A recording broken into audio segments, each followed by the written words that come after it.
Hello नमस्कार दोस्तों, स्वागत है आपका एक और नए वीडियो में। तो आज के इस वीडियो में अपन बात करने वाले हैं जो आपका यूजीसी नेट 2024 का जो आपका पेपर होने वाला है, उसमें आपके जो काफ़ी क्वेश्चन जो अभी बार बार रिपीट होते हैं या मतलब आपका पीवाईक्यू है, वो इस वीडियो में अपन सोल्व करने वाले हैं। और ये आपका यूनिट फर्स्ट का होने वाला है। यूनिट फर्स्ट से जो आपके क्वेश्चन बार बार रिपीट होते हैं वो इस वीडियो में अपन सोल्व करने वाले हैं। और उसी के साथ ही हमारे चैनल पे आपका अगर सेकंड पेपर आपका हिंदी है तो उसकी क्लासें भी हमारे चैनल पे अवेलेबल कराई जाती हैं।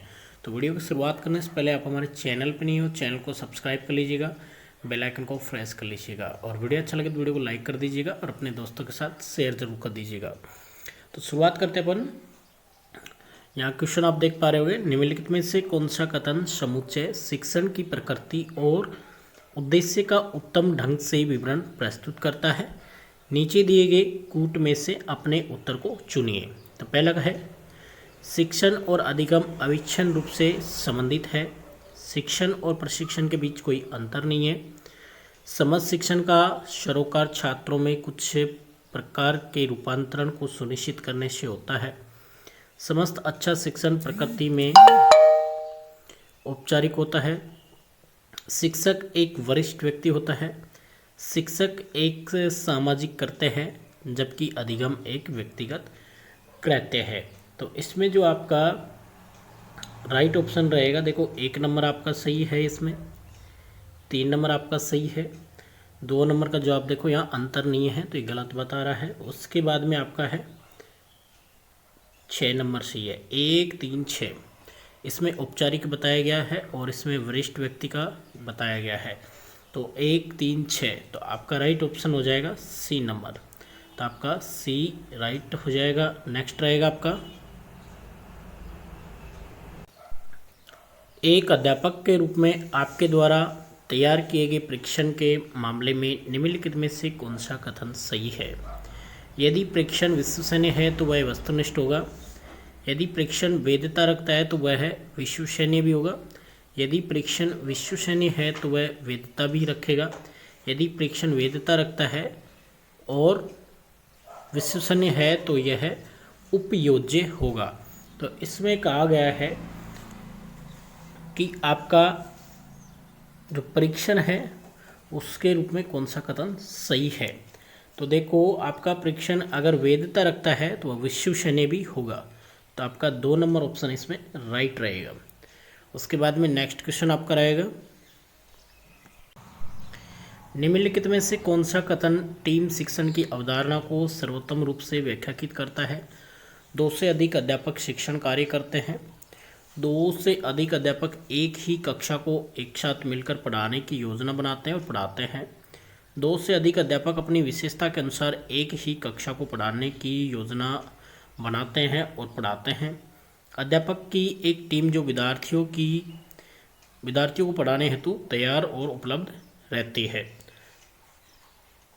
तो इसमें कहा गया है टीम शिक्षण की अवधारणा को सर्वोत्तम रूप से व्याख्यायित करता है। तो इसमें देखो आपका कहा गया 2 से अधिक अध्यापक अपनी विशेषता के अनुसार एक ही कक्षा को पढ़ाने की योजना बनाते हैं और पढ़ाते हैं। तो आपका सी ऑप्शन इसमें राइट रहेगा। नेक्स्ट रहेगा आपका, कम संसाधनों का प्रयोग कर शिक्षक के प्रयास तथा समूह अधिगम पर अधिक जोर देकर विद्यार्थियों के अधिगम परिणाम सुनिश्चित किए जाते हैं। तो इसमें निम्नलिखित में से कौन सा विकल्प शिक्षक के बारे में सर्वाधिक उपयुक्त ढंग से वर्णन करता है? शिक्षक सफल है, शिक्षक प्रभावी है, शिक्षक बुद्धिमान है और शिक्षक व्यवहारिक है। तो इसमें आपका जो राइट आंसर रहने वाला है वो रहेगा आपका शिक्षक प्रभावी है। तो इसमें बी ऑप्शन आपका राइट रहेगा, यानी कम संसाधनों का प्रयोग कर शिक्षक के प्रयास अगर स्व अधिगम पर यानी सेल्फ लर्निंग पर अधिक जोर देकर विद्यार्थियों का परिणाम सुनिश्चित करता है तो शिक्षक प्रभावी होता है। और जब शिक्षार्थियों की वांछित प्रतिक्रिया मिलती है तो शिक्षण सामान्य तौर पर प्रभावी ही होता है। तो इसमें आपका करेक्ट ऑप्शन 2 नंबर रहेगा। नेक्स्ट रहेगा आपका, विमर्शी व्यवहार का अर्थ व्यक्ति द्वारा निम्नलिखित में से किसका उपयोग है? संज्ञान, कोग्निशन, अधिसंज्ञान, मेटाकोग्निशन, संज्ञान पर अधिसंज्ञान, अधिगम का प्रबलन। तो इसमें कहा गया है विमर्शी व्यवहार का अर्थ व्यक्ति द्वारा निम्नलिखित में से किसका उपयोग है। तो ये है आपका मेटाकोग्निशन यानी अधिसंज्ञान होगा। तो इसमें राइट ऑप्शन आपका बी नंबर रहेगा। नेक्स्ट रहेगा आपका समावेशी शिक्षा का अर्थ है ये सुनिश्चित करना कि प्रत्येक बच्चे का अधिगम परिणाम एक हो, निःशक्तों को मुख्य धारा में शामिल करना, 14 वर्ष से कम उम्र के बच्चों को अनिवार्य शिक्षा देना, यह सुनिश्चित करना कि कोई बच्चा शिक्षा में पीछे न रह जाए। तो इसमें आपका जो समावेशी शिक्षा है वो आपका ये कहता है कि कोई भी बच्चा शिक्षा में पीछे न रह जाए, यानी ये सुनिश्चित करना है कि कोई बच्चा शिक्षा में पीछे न रह जाए। तो आपका डी ऑप्शन इसमें राइट हो जाएगा। नेक्स्ट रहेगा आपका शिक्षण अधिगम से संबंधित अनुभव का शंकु को किसने प्रस्तुत किया था। ये कह रहा है शिक्षक का जो आपका शिक्षण अधिगम से संबंधित अनुभव का जो शंकु है वो किसने प्रस्तुत किया था। जॉन डेवी, किलपैट्रिक, फोरेवेल और एडगर डेल। तो जो अनुभव का जो शंकु है कोन ऑफ एक्सपीरियंस एक चित्रात्मक एक उपकरण है। तो ये किसने प्रस्तुत किया था, ये आपका क्या था, एडगर डेल ने किया था। तो इसमें आपका लास्ट वाला ऑप्शन करेक्ट रहेगा, यानी 4 नंबर का ऑप्शन आपका करेक्ट रहेगा। और इसमें देखो शब्दों को पढ़ना था, शब्दों की व्याख्या सुनना है, स्थिर देखना है, गतिशील चित्र देखना है। तो ये सारे इसमें जो शंकु था उसमें आते हैं। उसके बाद में नेक्स्ट रहेगा आपका निम्नलिखित में से अधिकतम निष्पादन परीक्षण का कौन सा उदाहरण है। प्रक्षेपी व्यक्तित्व परीक्षण, रुचि तालिका, अभिरुचि परीक्षण, अभिवर्ती मापनियाँ। तो इसमें जो आपका रहेगा अभिरुचि परीक्षण, निष्पादन परीक्षण का कौन सा उदाहरण है, तो वो है अभिरुचि परीक्षण। तो सी आपका करेक्ट रहेगा। नेक्स्ट रहेगा आपका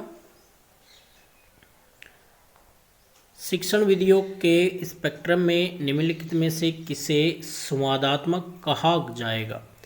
प्रदर्शन विधि है, समस्या समाधान विधि है, चौक और वार्तालाप विधि है, दल शिक्षण आधारित विधि है, अंतःक्रियात्मक प्रस्तुति है, अनुशिक्षण है।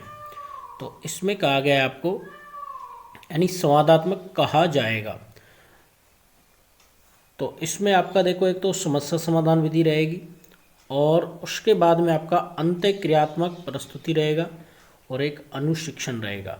तो यानी आपका ऑप्शन रहेगा 2, 5, 6। तो आपका लास्ट वाला ऑप्शन करेक्ट रहेगा, यानी डी ऑप्शन आपका राइट रहेगा। नेक्स्ट रहेगा आपका किस शिक्षण स्तर में निम्न स्तर के अधिगम परिणामों पर ध्यान केंद्रित किया जाता है। स्मृति स्तर, अबोध स्तर, विमर्श स्तर, स्वायत्त विकास। तो इसमें जो आपका कह रहा है निम्न स्तर के अधिगमों के परिणामों पर ध्यान दिया जाता है, तो वो है आपका स्मृति स्तर। तो इसमें 2 प्रकार स्मृति स्तर है, अबोध स्तर है, विमर्शी है, स्वायत्त स्तर है। इसको थोड़ा सा अपन जानेंगे। स्मृति स्तर में शिक्षण के जो मुख्य प्रस्तावक है वो हर्बर्ट है। ये शिक्षण का प्रथम और विचारीन स्तर है। यह तथ्य को कंठस्थ व अभ्यास करने के लिए प्रेरित करता है। उसके बाद में अबोध स्तर है, ये मॉरिसन ने दिया था और इसमें स्मृति और अंतर्दृष्टि से संबंधित है। ये केवल तथ्यों को याद रखने, उन्हें समझने पर अधिक केंद्रित है। ये विषय के महारत पर ध्यान केंद्रित करता है। विमर्श स्तर है, ये हंट का मुख्य प्रस्तावक है। हंट इसके शिक्षण का उच्चतम स्तर है। स्मृति स्तर और अबोध स्तर इसका आधार है। ये वास्तविक जीवन की समस्याओं से संबंधित है। फिर आपका 4 नंबर है स्वायत्त विकास का स्तर। इसके जो प्रस्तावक है वो है मॉरिसन एल बिग्गी द्वारा 1976 में दिया गया था। यह छात्रों को उन्मुख और शिक्षार्थियों की भावनाओं और निर्णयों का पर निर्भर है।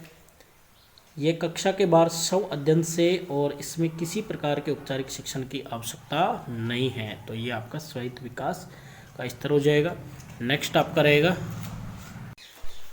निम्नलिखित में से कौन सी मूल्यांकन प्रणाली नेवो निम्नेसी प्रैक्टिस की श्रेणी के अंतर्गत शामिल है। सेमेस्टर परीक्षाएं, कार्य निष्पादन मूल्यांकन, पोर्टफोलियो आधारित मूल्यांकन, अधिगम परिणाम पर आधारित मूल्यांकन। तो इसमें कहा गया है कौन सी प्रणाली नेवोनमनेसी प्रैक्टिस के श्रेणी में अंतर्गत शामिल है, तो वो आपकी रहेगी अधिगम परिणाम पर आधारित मूल्यांकन। नेक्स्ट रहेगा, निम्नलिखित में से ऐसे व्यक्ति को चुनिए जिसका कक्षा में स्वयं संप्रेषण विधि और अभिव्यक्ति प्रदान करने के ढंग पर नियंत्रण होता है। छात्र, शिक्षक, श्रोता, आगंतुक यानी जो विजिट करता है उसके बारे में इसमें बताया गया है। तो इसमें जो आपका संप्रेषण एवं अभिव्यक्ति प्रदान करने का ढंग होता है वो होता है शिक्षक का। तो इसमें बी आपका राइट रहेगा। नेक्स्ट रहेगा आपका, निम्नलिखित में से कौन सा प्रभावी शिक्षण का घटक नहीं है। तो 3 सही है, 1 गलत है। तो इसमें अपना देखो, छात्रों की समझदारी की जांच के लिए प्रश्न पूछना, तो ये आपका सही है। छात्रों की प्रतिपुष्टि उपलब्ध कराना, ये भी करेक्ट रहेगा। सीखने में लगने वाली समय अवधि के बारे में लचीलापन, ये भी सही है। छात्रों के व्यवहार में प्रतिक्रियात्मकता, तो ये आपका गलत रहेगा। तो इसमें जो आपका राइट ऑप्शन रहेगा वो डी नंबर रहेगा। नेक्स्ट रहेगा आपका, निम्नलिखित में से कौन सा कारक आकलन संबंधी पूर्वाग्रहों में योगदान नहीं करता। जब जांच और जांचकर्ता की भाषा छात्रों की भाषा से यानी भिन्न हो यानी अलग हो।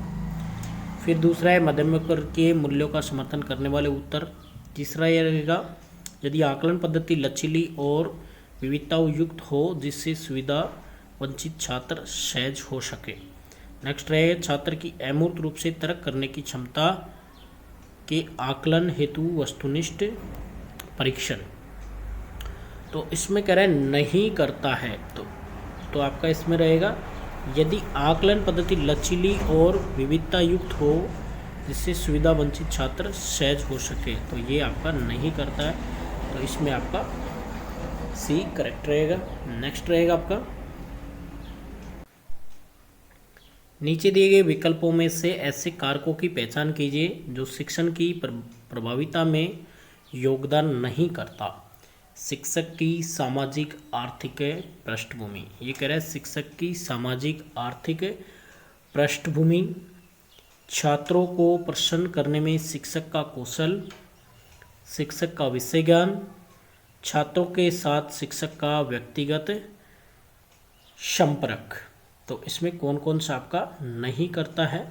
तो पहला है शिक्षक की सामाजिक आर्थिक पृष्ठभूमि। तो एक तो आपका इसमें रहेगा शिक्षक की सामाजिक आर्थिक पृष्ठभूमि, 1 नंबर रहेगा, ये नहीं करता है। दूसरा रहेगा आपका छात्रों को प्रसन्न करने में शिक्षक का कौशल, और फिर आगे रहेगा आपका शिक्षक का विषय ज्ञान। तो ये तो देखो शिक्षण को प्रभावित करता है, अगर विषय ज्ञान अच्छा होगा तो आपका जो शिक्षण है वो और भी अच्छा होगा। छात्रों के साथ शिक्षक का व्यक्तिगत संपर्क, ये ठीक रहेगा। बट इसमें देखो ऑप्शन 1 और 2 और इसमें 3 भी साथ में दिया था और बाद में क्वेश्चन डिलीट भी हुआ था, तो उस टाइम इसका आंसर सी माना गया था। बट आपका इसमें 2 ही ऑप्शन इसमें निकल के आ रहे हैं। उसके बाद में नेक्स्ट रहेगा आपका, नीचे 2 कथन दिए गए हैं, अभिकथन 1 और दूसरे तर्क यानी आर है। अभिकथन है, ऑनलाइन शिक्षण के माध्यम से बहुत कुशल वर्तिक द्वारा बड़ी संख्या में छात्रों को पढ़ाया जा सकता है। तर्क है, ऑनलाइन शिक्षण ऑफलाइन शिक्षण की तुलना में छात्रों में आलोचनात्मक सोच के विकास में सहायता करता है। उपर्युक्त कथनों के आलोक में सही विकल्प का चयन करें। पहला ऑप्शन है ए और आर दोनों सही है, आर ए की सही व्याख्या है। दूसरा है ए और आर दोनों सही है किंतु आर ए की सही व्याख्या नहीं है। सी है ए सही है किंतु आर गलत है, और डी कह रहा है ए गलत है किंतु आर सही है। तो इसमें देखो कह रहा है ऑनलाइन शिक्षण के माध्यम से बहुत कौशल वर्तिकों द्वारा बड़ी संख्या में छात्रों को पढ़ाया जा सकता है, तो ये आपका सही बात कह रहा है। तर्क कह रहा है ऑनलाइन शिक्षण ऑफलाइन शिक्षण की तुलना में छात्रों में आलोचनात्मक सोच के विकास में सहायता करता है। तो ये आलोचनात्मक जो सोच है इसमें सहायता नहीं करता है।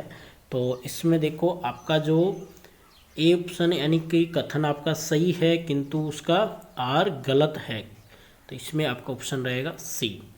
तो इसमें सी ऑप्शन आपका करेक्ट कर दीजिएगा। नेक्स्ट रहेगा, तो आज के इस वीडियो में अपन ने जाना आपके जो टीचिंग एप्टीट्यूड का जो फर्स्ट यूनिट है उसके जो आपके PYQ हैं वो इस वीडियो में अच्छे से सोल्व किया। आई होप यू आपके वीडियो काफ़ी हेल्पफुल होगा, तो वीडियो को लाइक कर दीजिएगा। चैनल पे नहीं हो चैनल को सब्सक्राइब कर लीजिएगा। तो वीडियो को लास्ट तक देखने के लिए धन्यवाद। मिलते हैं एक और नए वीडियो के साथ, तब तक के लिए जय हिंद, वंदे मातरम।